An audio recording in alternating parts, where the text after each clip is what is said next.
Ay, thank you, Lord. Bahay na ako. Thank you. Ay.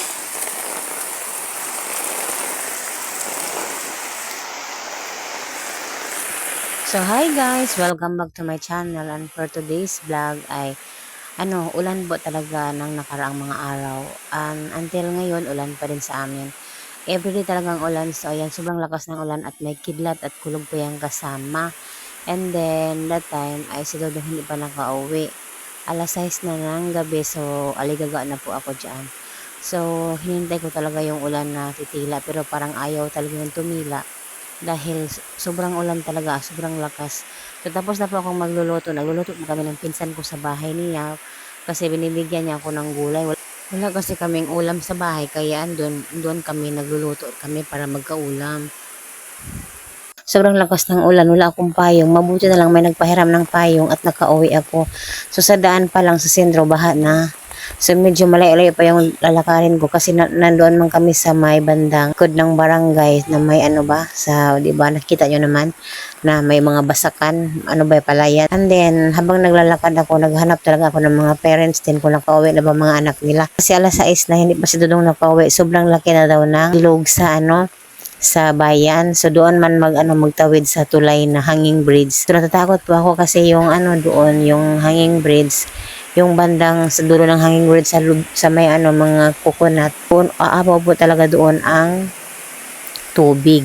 So nandito ako sa covered court at habang So, alas 6 na guys. Gabi na.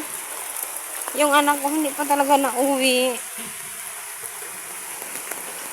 Sobrang alala ko na. At madilim na po. Kaya uwi na ako talaga. 4 o'clock pa ang ulan. Alas 6 na ngayon. So, 2 hours na ang ulan na sobrang lakas. So, ang laki na ng baha daw ng ilog doon kung saan ang tulay, kung saan siya.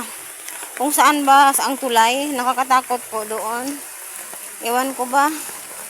Sobrang putik pa dito. Oh, basa na ako sa ulan, guys. ang payong na nahiram ko pala ay sobrang sira din siya, kaya basa ako sa ulan habang naglalakad pa uwi kasi sobrang lakas talaga ng ulan. At pagdating ko dito sa daan, sa baba, doon sa bandang may mga kahoy, ang laki pala ng tubig ng daan. At yung baba na yan ay bangin, so nakakatakot siyang daanan, baka maano yung paa natin ba, magkamali ng apak at mapunta tayo sa bangin sa baba. Sobrang laki talaga ng tubig na hindi mo Hindi na ako talaga makikita yung daan. makadaan. So, balik tayo sa sentro. Balik tayo sa isang daan. Doon sa may basakan. Hindi pwede ako makadaan dito. Ang laki ng baha sa daan. Hindi ko makikita. Baka mahulog ako sa kanal. Papuntang baba. So, balik tayo. Balik. Baha na dito. Oh. So sa daanan man natumba pa lang papaya at natumbahan niya yung kuryente ng kapitbahay namin. So nakakatakot, nakala ko naputol kasi nakakatakot ulan kasi baka makuryente. Alam niyo na kung kuryente maputol at ulan, tubig yan eh. So tinignan ko ng mabuti yung kuryente kasi pag naputol talaga, hindi talaga ako dadaan dahil nga nakakatakot. So pagtingin ko, hindi naman pala putol, kaya ayun, dumaan na din ako, pero nag-iingat talaga ako. Alam mo yun, nanay ka kasi, takot kang maano kasi may anak pa tayo eh. Ako ninenervyos na. Ano? Sobrang laki din ng tubig dito. Kaya ko kayang magdaan dito.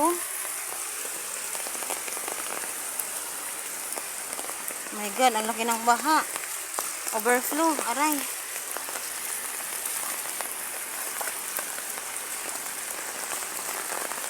Overflow yung tubig. Pero kaya lang dito dadaanan. Doon talaga sa kabila, hindi kaya. Nakakatakot. Baka ma-miss yung paa ko. Mahulog ako doon sa bangin.